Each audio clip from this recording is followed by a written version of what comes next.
The film opens with the voice of Nimona telling the story of a kingdom that lived in peace until a giant monster arrived and began laying waste to the land. The mighty warrior Glorith rose up and drove the monster away, then created an order of knights to protect the kingdom for future generations. But Nimona warns that peace cannot be achieved when you let your guard down, because the monsters are always out there. 1,000 years later, the kingdom has transformed into a major city, and the next generation of heroes are set to be knighted.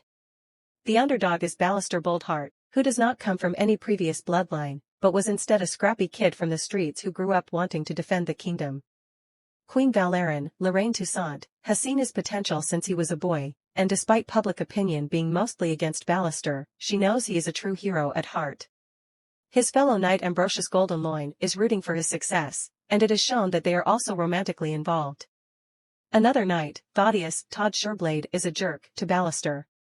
The director gathers all the knights to come forward for the ceremony. After Ambrosius is knighted, Ballister goes up for his big moment. Queen Valerian expresses that anyone can wield a sword and become a hero like Ballister. After a brief moment of silence, the crowd finally cheers for him. When Valerian returns Ballister his sword, the hilt begins to open and fires a laser beam at her, killing the queen in front of everyone. Ambrosius cuts off Ballister's arm, and he is immediately framed as a murderer, forcing him to go on the run. All the knights then begin to issue a manhunt. Nimona sees the news and smiles, thinking she has found a perfect villain. Ballister hides out and creates a robotic arm for himself. Nimona shows up at his place and offers to be his new sidekick since she thinks he is evil, but he is desperate to clear his name. He sets off to try and proclaim his innocence, and is immediately arrested. The director comes to Ballister's cell, chastising him for his supposed betrayal against the queen. Nimona shows up moments later and breaks Ballister out of prison. While he tries to sneak his way out, Nimona doesn't care and starts messing around before they are spotted by knights, including Ambrosius. When they get trapped in a closet, Nimona tells Ballister not to freak out as she reveals her shape-shifting abilities. Nimona turns into multiple animals that helps them escape. Unfortunately, they are now both branded as being partners in crime. Nimona returns Ballister back to his home, but he is partially freaked out by her powers and calls her a monster, which Nimona hates. Ballister reluctantly turns to her for help in clearing his name, and in return, she asks to be named his sidekick. Todd and the other knights scour the streets looking for Nimona and Ballister, while Ambrosius has his own suspicions of what is really going on.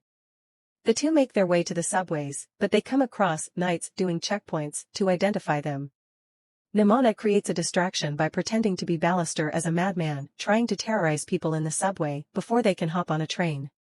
On the way, Ballister tries to ask Nimona about her backstory, but she makes up a tale about how she threw a coin into a wishing well, before ending on a sarcastic note. Meanwhile, Ambrosius manages to track them down with footage from the subway, and the knights go after them again. The duo create another distraction and end up in the kingdom's marketplace. Ballister tries to hide out in a car while Nimona disguises herself as a creepy little boy to capture a squire named Diego, Julio Torres. When the knights spot them again, Nimona throws Diego in the trunk of the car while Ballister is forced to fly the car away until they get hit with too many arrows before having to land. Ballister stops to help Nimona pull an arrow out of her leg and asks if shapeshifting hurts. She says it hurts more when she doesn't do it. When Diego wakes up, the two interrogate him, and he takes out his phone to reveal he was in the armory, messing around with Ballister's armor, when he had to hide, revealing that the director swapped out Ballister's sword with the one that killed Valerian. Ballister is shocked at the betrayal, but Nimona vows to help him confront her. The two meet with Ambrosius and the director. Ballister tells Ambrosius that the director is the true killer, and just as he tries to pull out Diego's phone to reveal the proof, the director has Todd shoot the phone. The knights surround Nimona and Ballister, with Ambrosius trying to plead with Ballister to turn himself in. Ball then orders Nimona to show what she can do, and she gleefully begins to turn into giant animals again to fight off the guards.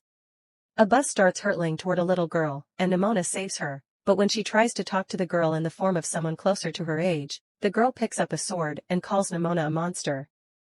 Ballister then swoops in to get her out of there. When they return home, Nimona expresses how much it hurts her for people to view her as a monster. Ballister sympathizes with her now that everyone else also sees him as a villain. He then offers a plan that she would like to expose the director. Ambrosius appears in the director's office to confront her about if she really did frame Ballister. The director then admits that she had warned Valerian against knighting Ballister, thinking that straying from tradition will lead to trouble, such as monsters coming back. The director then takes Ballister's real sword and runs it through Ambrosius's stomach. He then proceeds to die dramatically, revealing that it was Nimona in disguise, and that Ballister recorded her confession. Nimona and Ball then upload the confession to the internet for the entire kingdom to see, leading to everyone questioning who can really be trusted. When Ambrosius, the real one, tries to confront the director, she appears to show him a scroll that is seemingly the answer to everything. After Nimona and Ballister celebrate their victory, Ball gets a message from Ambrosius to meet in private. They meet at a tavern where Ambrosius shows Ballister the scroll that the director showed him. It shows the monster that Glorith fought with a little red-haired girl at the center, Nimona. Ambrosius accuses her of manipulating Ballister for revenge against everyone who followed Glorith, but he insists that she is good. They then see on the news that the director is spinning the story around to make it look like Nimona disguised herself as the director in a frame job by her and Ball. This causes more paranoia among the people, since they feel they cannot even trust their loved ones. Ballister returns home to ask Nimona if she really is the creature in the scroll. While she tries to explain herself, Ball says she really is a monster. This hurts her enough for her to run away and to come upon a familiar spot. A flashback shows 1,000 years earlier, when Nimona was much younger. While trying to find company in her many animal forms, she came across another little girl, Charlotte Aldrich, closer to her age and became best friends with her. The girl even admired Nimona's shape-shifting abilities until her parents and the other villagers called her a monster and came at her with torches and pitchforks. Nimona turned into predatory animals to fight them off, but the little girl, who was revealed to be Glorith herself, also came to view Nimona as a monster and told her, "Go back to the shadows from whence you came." The emotions overwhelm Nimona to the point where she becomes something horrible. Nimona grows into a gigantic black shadowy entity that begins stomping into the kingdom. The other knights, led by Todd, start to go after her, but Todd chickens out and crashes into a billboard. Ballister knows it's Nimona, and he runs after her.